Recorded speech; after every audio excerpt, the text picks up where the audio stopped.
De segundo 2. Del Liceo Dr. Jaime Bell, de la ciudad de Ciudad Puerto. Hoy les presentamos nuestro cortometraje. La ciencia y la historia de la humanidad.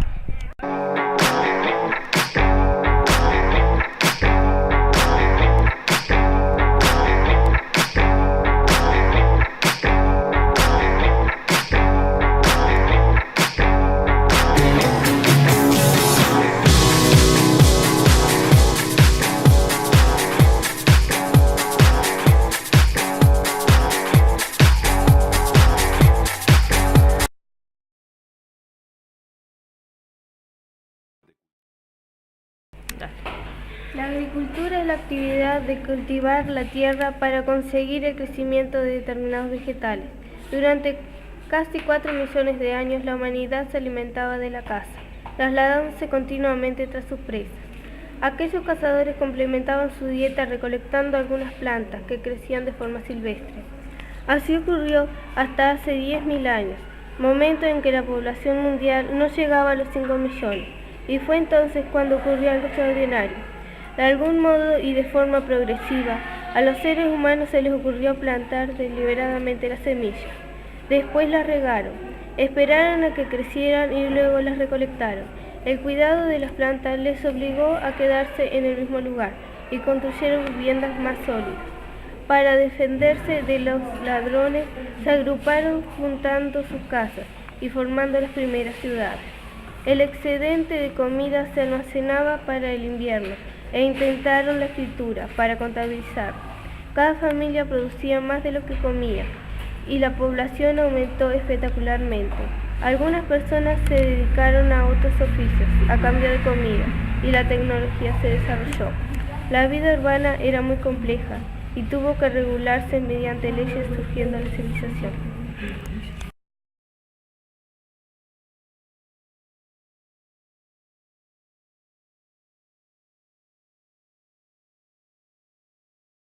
Esto se llama rueda. Según sus creadores, cambiará la forma en que trabajamos y vivimos. ¿Por qué? Porque gira. También se puede anexar un carro para mover un objeto pesado de forma más fácil. ¿Sus opiniones? Sí, gira. Eso quiere decir que se podría ir girando y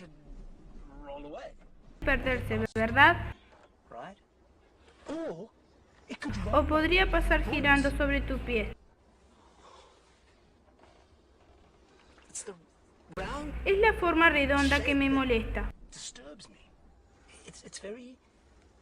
Es muy femenino. No me puedo imaginar ningún cavernícola que quisiera ser visto con eso. Yo no. Y eso de anexarlo. Suena muy complicado. ¿No existe una versión más simple? ¿Sabes qué? Lo tiene también cuadrado. Cuadrado no.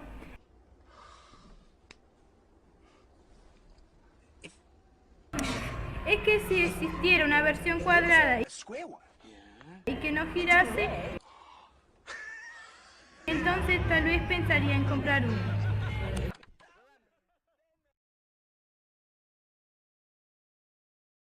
El arado apareció alrededor de 3.500 años antes de Cristo, en las civilizaciones del Oriente Medio, en los pueblos de Mesopotamia. Los ríos que fertilizaban el suelo permitían a los asirios y caldeos dedicarse a la agricultura. Fueron los primeros en usar la rueda y luego utilizaron los primeros arados.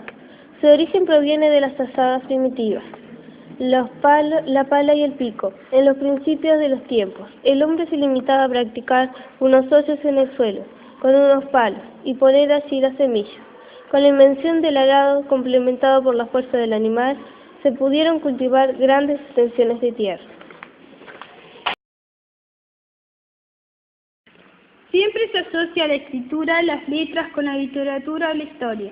No en vano, la historia de las civilizaciones comenzó a registrarse de una forma más precisa gracias a la escritura. Muchos de los que hoy conocemos con bastante precisión sobre la vida de pueblos que existieron hace milenios es justamente gracias a la escritura. Pero no muchos saben cómo y por qué surgió la escritura, y para eso tenemos que remontarnos más de 5.000 años en el tiempo a la antigua Sumeria. En esa fértil tierra comenzó a haber excedentes de semillas, y por ello los gobernantes se vieron obligados a crear una forma de registrar, de llevar una contabilidad de dicho excedente. O sea que la escritura primeramente no fueron letras sino números, y una de las primeras palabras que existieron fue, aunque parezca broma, cerveza, y probablemente uno de los primeros textos fuera alguna de las recetas para fabricar uno de los 20 tipos de cervezas que existían. El astrolabio es un antiguo instrumento que permite determinar la posición de las estrellas sobre la bóveda celeste. Se basa en la proyección estereográfica de la esfera celeste. Era usado por los navegantes, astrónomos y científicos en general para localizar los astros y observar su movimiento. Durante los siglos XVI a XVIII fue utilizado como el principal instrumento de navegación, hasta la invención del sextante, en 1750. El astrolabio más antiguo que se conserva en la actualidad fue construido por el astrónomo persa Nastulus hacia el año 927. Desde el principio de los tiempos, probablemente el hombre ha mirado las estrellas. Todas las civilizaciones importantes hacen menciones a los astros, desde los chinos mayas hasta los griegos. Pero durante milenios, hasta donde sabemos, el ser humano solo se valía de la vista para observar los astros celestes. No fue hasta principios del siglo XVII que Galileo Galilei oyó hablar sobre el telescopio y comenzaría a cambiar la astronomía y la historia de la humanidad para siempre. No se sabe realmente cómo surgió este invento, ni quién lo realizó, pero muchos lo atribuyen hoy en día al óptico Juan Roger, a finales del siglo XVI. Nunca sabremos realmente cómo se le ocurrió la idea de crear el aparato como el telescopio y la función para lo que se le dio. Disculpe, maestro. No se preocupe, señor. Galileo estaba muy aburrido después de recorrer la feria sin encontrar nada interesante. Cuando se disponía a devolverse, de repente aparece Giacomo muy entusiasmado. Maestro, no se imagina lo que acabo de oír. ¿Qué, Giacomo? Que alguien trajo a la feria un tubo de lentes que permite ver cosas lejanas muy cerca. Que, por ejemplo, se pueden ver los pajaritos parados en la copa de un árbol, sacudiéndose las alas, así como si lo estuvieran haciendo frente a nuestra nariz. Alguien trajo un aparato de esos, dizque acercan nuestros ojos a cosas que desde lejos no podemos ver. ¿Dónde? ¿Dónde está ese aparato? Yo lo quiero ver. Pues yo no sé dónde, pero por aquí, maestro, por aquí debe estar. Por aquí por donde lo vi. Así fue como Galileo, muy interesado, se dispuso a recorrer palmo a palmo la feria, preguntando por ese aparato de lentes. ¡Claro! ¡Claro que es posible, Giacomo! Es posible que con varias lentes se puedan ver las cosas más grandes. ¡Eso sí que tiene sentido! Pero si no vimos el aparato, nadie lo tenía. Yo creo que nos engañaron, que fue solo un truco de la feria para llamar la atención. Pero ese tubo no existe. Qué pena con usted, maestro, haberlo hecho perder el tiempo. Que no lo hayamos visto no quiere decir que no exista. Yo sé de lentes. Sé que cuando miramos a través de ellas, hay unas que disminuyen el tamaño de las cosas y otras que lo aumentan. Pero nunca había pensado en ver a través de dos lentes.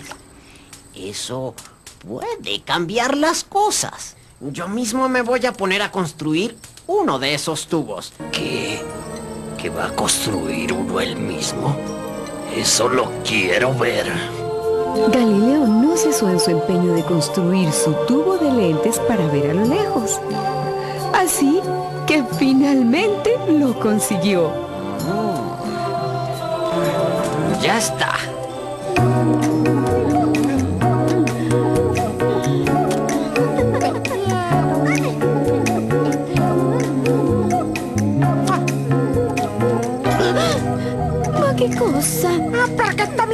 chismoso! Yo siento que nos están mirando. Vamos a la mía casa. Vamos. Caramba. Oh, ¡Giacomo! ¡Giacomo, despierta! ¡Tienes que ver esto! ¿Qué pasa, maestro? ¿Qué fue? ¡Deja de dormir! ¡Ven a ver lo que hice! ¡Mira! ¡Mira por aquí! ¿Qué, maestro? ¡Mira, muchacho! ¡Pon tu ojo aquí! ¿Qué ves? Nada. ¿Cómo que nada? ¿Y ahora? ¡La torre! ¿Cuál torre? ¡La de la iglesia!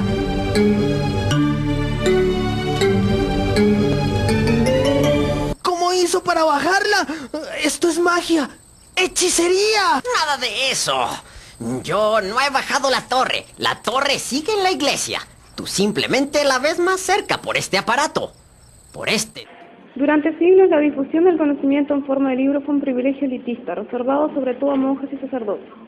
En la Edad Media, los libros se confeccionaban a mano en los monasterios. Los monjes tardaban años en terminar sus artísticas obras. Pero en 1450, un invento cambió el mundo: el método de impresión del alemán. Johannes Gutenberg posibilitó que los libros se fabricaran en elevado número y a un precio relativamente accesible.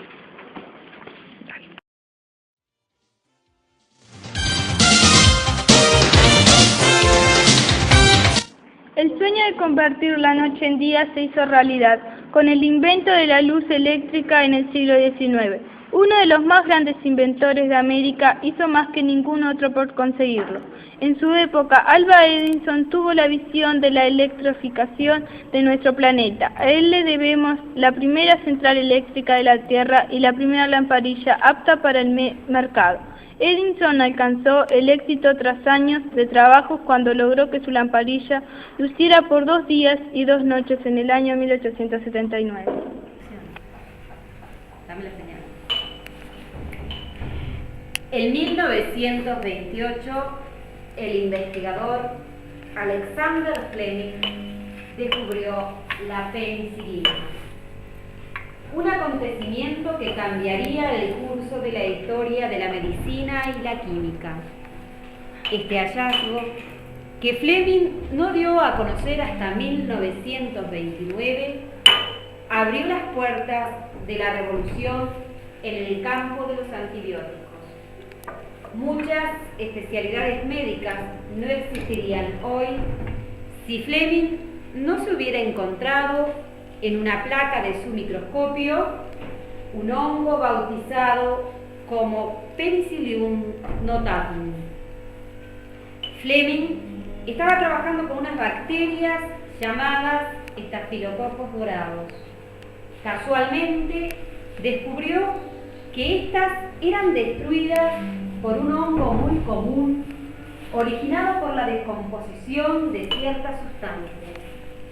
Este científico británico descubrió, sin proponérselo, el poder bactericida de este moho llamado Penicillium notatum, o sea, lo que conocemos hoy como penicilina.